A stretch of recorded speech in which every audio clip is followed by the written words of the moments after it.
So hello guys, in this video I'm going to show you how to unlink video from audio in DaVinci Resolve. So to do that, it's pretty simple. So here in our DaVinci Resolve, we go to our media pool. So here in our media pool, we'll have to locate the type of media that we want to detach our video from our audio from. So all you have to do is drag that video to your timeline right here. And as you can see, there is audio and video at the same time. So to unlink it, it's pretty simple. All you have to do is locate this link button. So it's here.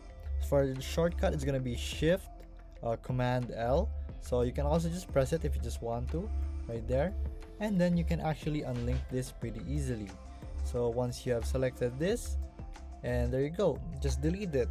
Or you can actually just move it to wherever you want, or you can just delete it as you want to do so. You can also do vice versa, delete the audio and just save the clip if you want to. So there you go guys. If this video was helpful, please hit the like button and don't forget to subscribe.